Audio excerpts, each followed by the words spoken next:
Jangan alergi jadi oposisi.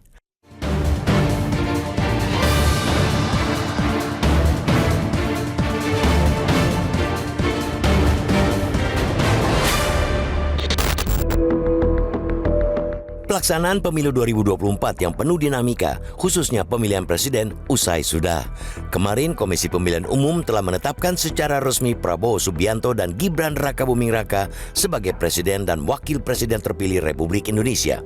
Mereka akan memimpin jalannya pemerintahan sejak dilantik Oktober 2024 hingga 2029 nanti. Keduanya mengemban amanat penuh tantangan, mulai dari tantangan ekonomi hingga tantangan mengembalikan marwah demokrasi yang oleh berbagai pihak dinilai mulai melenceng. Berbagai tantangan itu jelas membutuhkan mitra untuk menghadapinya.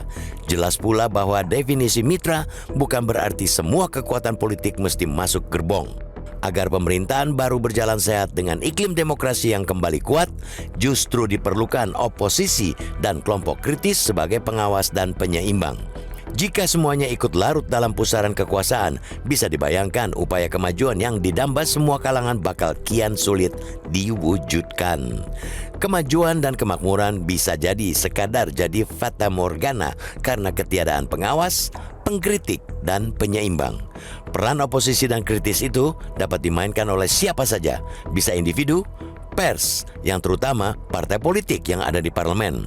Idealnya sebagian dari mereka, para politikus yang ada di Senayan, harus memainkan fungsi sebagai wakil rakyat, bukan mewakili kepentingan golongan, kelompok, apalagi pribadi.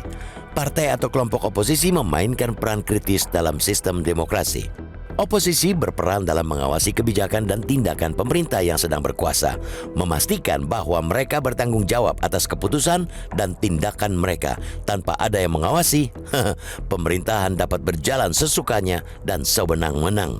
Disinilah pentingnya oposisi sebagai pengawas dan penyeimbang, memainkan jantung demokrasi yang sehat, yakni adanya check and balance. Mereka harus mengajukan pertanyaan kritis terhadap kebijakan yang akan, sedang, dan telah dibuat pemerintah jika dianggap menyimpang dan merugikan masyarakat. Oposisi tidak hanya menyampaikan kritik, tetapi juga menawarkan alternatif kebijakan yang berbeda, menyediakan solusi dan rencana yang dianggap lebih baik untuk publik. Oleh karena itu, oposisi juga harus melakukan kajian dan analisis, tidak asal melontarkan kritik. Ini akan memperkaya debat publik tentang cara terbaik mengelola urusan masyarakat sebagai pemilik kedaulatan yang sesungguhnya. Kita punya pengalaman buruk selama Orde Baru. Saat itu kita dikelabui oleh demokrasi yang dimonopoli oleh konsep elit yang berkuasa. Demokrasi yang mengharamkan persaingan. Demokrasi yang mementingkan mufakat, tetapi kompromi dicapai melalui monopoli kehendak. Budaya politik Orde Baru telah memberi kita pelajaran yang sangat mahal bahwa pemerintahan tanpa oposisi cenderung tidak tahu diri dan sewenang-wenang.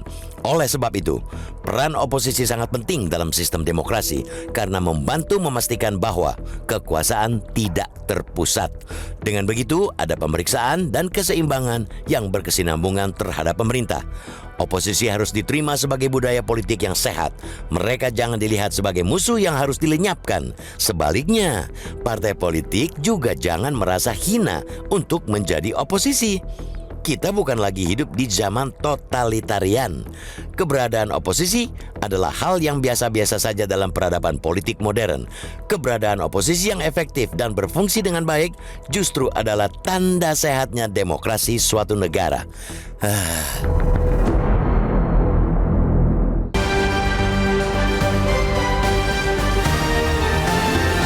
Jelajahi cara baru mendapatkan informasi. Download Metro TV Extend sekarang.